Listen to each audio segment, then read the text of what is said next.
السلام علیکم ناظرین، میں ہوں آپ کا میزبان محمد فاروق جان۔ آپ دیکھ رہے ہیں میو نیوز۔ آج ہم موجود ہیں ملتان میں۔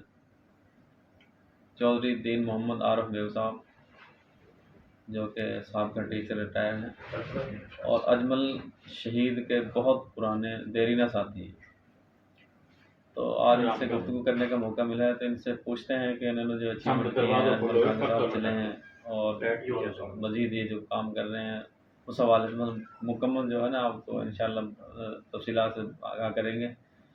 تو السلام علیکم۔ وعلیکم السلام۔ عمر صاحب کیا حال ہے؟ ٹھیک ہے۔ چودھری فاروق جان صاحب، آپ کا شکریہ کہ آپ ملتان آئے اور یہاں تشریف لائے۔ ہم ویلکم کرتے ہیں ملتان میں آپ کو۔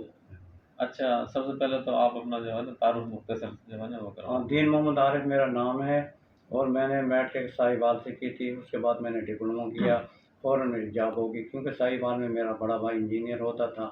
پھر میں نے جاب کی اور 2002 میں کراچی میں اجمل خان میو چیئرمین صاحب سے جا کے ملا۔ میں پہلا شخص ہوں ضلع ملتان میں کہ میں نے ان سے ملاقات کی، 2 ملاقاتیں کی میں نے وہاں جا کے ان سے، پھر میں نے ان کے ساتھ کام شروع کر دیا۔ اس کی کچھ یادیں جو اجمل خان کے؟ ہاں، اجمل خان میو چیئرمین صاحب سے میں نے یہ چیزیں دیکھی کہ وہ بہت مہربان تھے اور وہاں میو سیکٹریٹ کراچی میں اپنے ہاتھ سے کھانا کھلاتے تھے اور غریب نواز تھے، اور ان کی کافی چیزیں میں نے ایسی دیکھی وہاں کہ ایک ٹیکسی والے کی کہانی میں نے اپنے کانوں سے سنی وہاں کہ وہ کہیں سے آ رہے تھے، فٹ پاتھ پہ وہ نماز پڑھ رہا تھا، تو چیئرمین صاحب کا قافلہ وہاں آ کے رکا، تو چیئرمین صاحب نے ان سے کہا کہ کیا آپ یہ نماز اللہ کے لیے پڑھ رہے ہیں یا دکھاوے کے لیے؟ اس نے کہا آپ نے لیے۔ چیئرمین صاحب نے کہا کہ یہ رکشے آپ کا ہے یا ٹیکسی کرائے کی ہے؟ اس نے کہا کرائے کی ہے۔ تو آپ نے کہا کہ کل سیکٹریٹ آ جانا۔ وہ سیکٹریٹ آئے، آپ نے ان کو پیسے دے دیے، انہوں نے ٹیکسی خرید لی اور کہنا دعا کرنا میرے لیے۔ ایسی کافی مثالیں میں نے سنی پہلے۔ اچھا، اجمل خان کا جو مشن تھا جی وہ کیا تھا، کیا محسوس کرتے ہیں؟ ہاں، اجمل خان کا اچھا مشن تھا کیونکہ انہوں نے قوم کو بہت آگے لے گئے۔ انہوں نے تو قائد اعظم نے پاکستان بنایا تھا، 1 سال کے بعد ان کی ڈیتھ ہو گئی تھی، لیکن آج تک پاکستان زندہ ہے اور قیامت تک رہے گا۔ اس طرح اجمل خان میو نے بھی ایک میو قوم کا نام زندہ کیا، اور وہ تو کچھ نہ چل سکے آگے، اللہ تعالیٰ کو قبول یہی تھا کہ شہادت، لیکن وہ ایک قوم کا نام پیدا کر گئے، اور جب تک پاکستان رہے گا میو قوم کا نام زندہ ان کی وجہ سے رہے گا۔ ماشاء اللہ، آپ کے پاس ملتان میں آتے جاتے رہے، آپ نے ہمیں ایک یادگار بھی اس کیا۔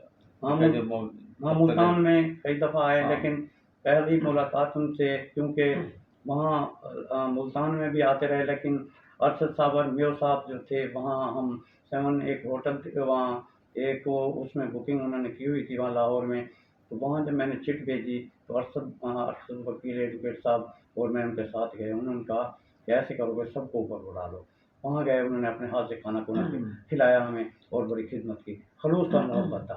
لیکن ملتان میں جب وہ آئے تو ان کے لیے ملتان قلعے پہ جگہ نہیں مل رہی تھی جلسے کے لیے، لیکن اس میں کہا کہ میو صاحب نے 3 دن رہ رہے تھے کہ مجھے یہ بتاؤ کون ہے، تو ان کے ساتھیوں نے یہاں بتایا جو جگہ کے لیے تلاش کر رہے تھے، قلعے کے لیے اجازت مانگ رہے تھے، تو ریاض جو ہے قریشی صاحب تھے، گورنر صاحب کے بیٹے، تو ان کا یہ تو میرے دوست ہے، اسی وقت فون کیا، انہوں نے کہا میو صاحب آپ کے لیے ملتان تو سارا قلعہ کیا پورا ملتان آپ کے لیے حاضر ہے، وہ فوراً مل جائے گا۔